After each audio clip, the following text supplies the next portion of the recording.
women refugees were interviewed during the war in Yugoslavia in refugee camps and centers. 20 to 70,000 women were raped in the middle of Europe as a systematic tactic of war. It was shocking to see how little people did to stop it. But then again, in the U.S., each year about 200,000 women are raped, and in Belgium about 5,000 women are raped, which is another kind of war. This monologue is based on one woman's story. We do it tonight for that woman and the extraordinary women of Bosnia and Kosovo.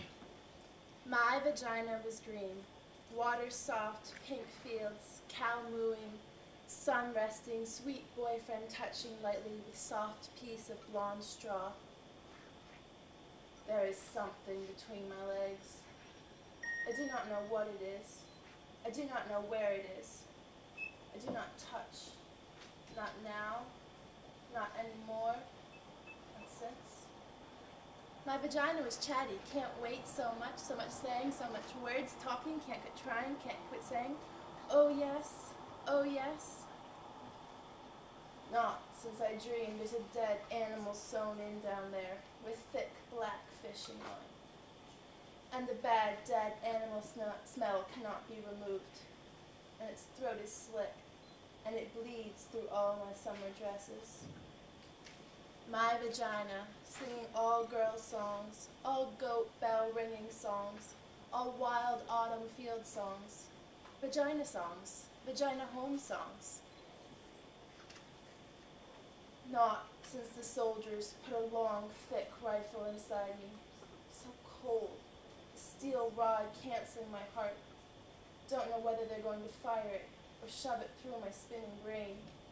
6 of them, monstrous doctors, with black masks shoving bottles at me too. There were sticks and the end of a broom. My vagina, swimming river water, clean spilling water over sun-baked stones, over stone clit stones, over and over.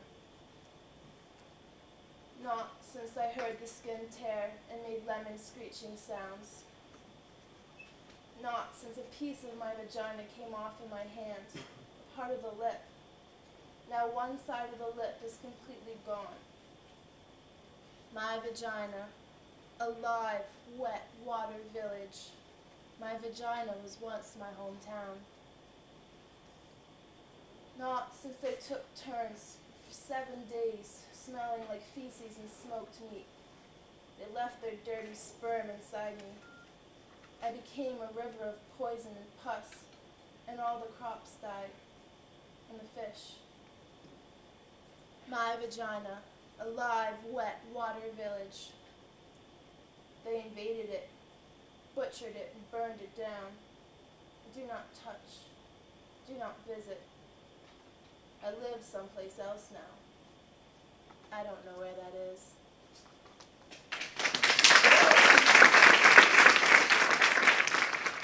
In hundreds of interviews with homeless women over the course of 13 years, only one woman was not sexually abused as a little girl or raped as a young woman. For most of these women, home is a very scary place, a place they have fled. The shelters are, ironically, the first places many of them ever find safety, protection, or comfort. This is a woman's story as she told it. What isn't in the story is the fact that this woman met another woman in a shelter, and they fell in love. And through their love, they both got out of the shelter system. This is the little coochie snorcher that could. Memory, December 1965, 5 years old. My mama tells me in a scary, loud, life-threatening voice to stop scratching my coochie snorcher. I become terrified that I scratched it off down there. I do not touch myself again, even in the bath. I'm afraid of water getting in and filling me up, so I explode. I put Band-Aids over my coochie to cover the hole, but they fell off in the water. I imagine a stopper, a bathtub plug, up there to prevent things from entering me. I sleep with 3 pairs of happy heart pattern cawing underpants underneath my snap-up pajamas. I still want to touch myself sometimes, but I don't. Memory, 7 years old. Edward Montaigne, who is 10, gets angry at me and punches me with all his might between my legs. It feels like he breaks my entire self. I limp home. I can't pee. My mama asks me what's wrong with my coochie snorcher, and when I tell her what Edgar did, she yells at me and says never to let anyone touch me down there again. I tried to explain he didn't touch me, Mama. He punched it. Memory, 9 years old. I play on the bed, bouncing and falling, and impale my coochie snorcher on the bedpost. I make high-pitched screaming noises that come straight from my coochie snorcher's mouth. I get taken to the hospital, and they sew it up down there from where it's been torn apart. Memory, 10 years old. I'm at my father's house, and he's having a party upstairs. Everyone's drinking, I'm playing alone in the basement, and I'm trying on my new cotton white bra and panties that my father's girlfriend gave me. Suddenly, my father's best friend, this big man named Alfred, comes up from behind me and pulls my new underpants down and sticks his big hard penis into my coochie snorcher. I scream, I kick, I try to fight him off, but he already gets in. Then my father is there, and he has a gun. And then there's a loud, horrible noise, and then there's blood all over Alfred and me. Lots of blood. I'm sure my coochie snorcher is finally falling out. I'm sure my coochie snorcher is finally falling out. Alfred is paralyzed for life, and my mama doesn't let me see my father for 7 years. Memory 13 years old. My coochie snorcher is a very bad place. A place of pain, nastiness, punching, invasion, and blood. It's a site for mishaps. It's a bad luck zone. I imagine a freeway between my legs, and I am traveling, going far away from here. Memory, 16 years old. There is this gorgeous 24-year-old woman in our neighborhood, and I stare at her all the time. One day, she invites me into her car. She asks me if I like to kiss boys, and I tell her, I don't like that. Then she says she wants to show me something, and she leans over and kisses me so softly on the lips, with her lips, and then puts her tongue in my mouth. Wow. She asks me if I want to come over to her house, and then she kisses me again. And she tells me to relax, to feel it, to let our tongues feel it. She asks my mama if I can spend the night. And my mother's delighted that such a beautiful, successful woman has taken an interest in me. I'm scared, and I cannot wait. Her apartment's fantastic. She's got it hooked up. It's in the 70s, the beads, the fluffy pillow, the mood lights. I decide right there that I want to be a secretary just like her when I grow up. She makes a vodka for herself, and then she asks what I want to drink. I say the same as she's drinking. And she says she doesn't think my mama would like me drinking vodka. I say she probably wouldn't like me kissing girls either. And the pretty lady makes me a drink. Then she changes into this chocolate satin teddy. She's so beautiful. I always thought bulldoggers were ugly. I say, you look great, and she says, so do you. And I say, but I only have this white cotton bra and underpants. Then she dresses me, slowly, in another satin teddy. It's lavender, like the first soft days of spring. The alcohol has gone to my head, and I'm loose and ready. There's a picture over her bed of a naked black woman with a huge afro.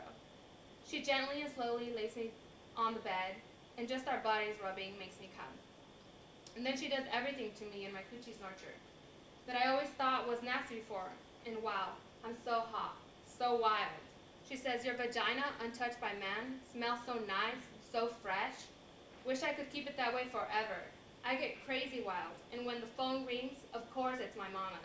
I'm sure she knows. She catches me on everything.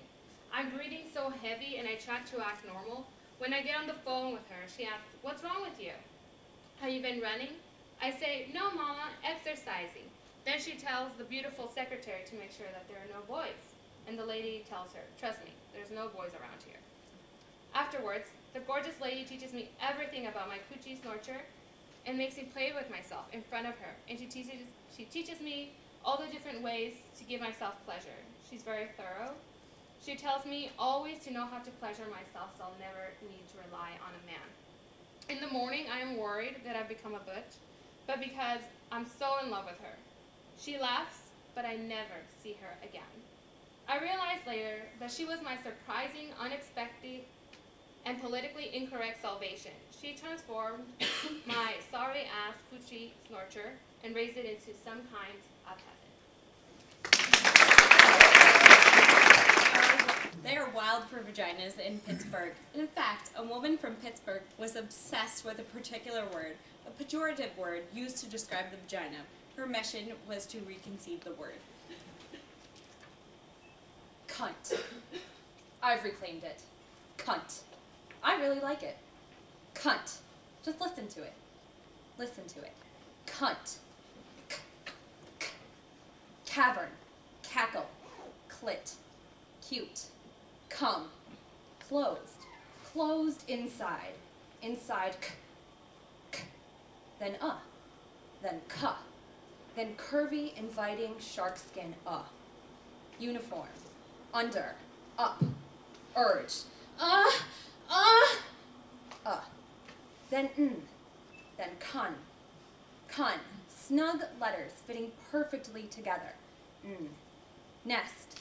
Now. Nexus. Nice. Always depth, always round in uppercase. Kun.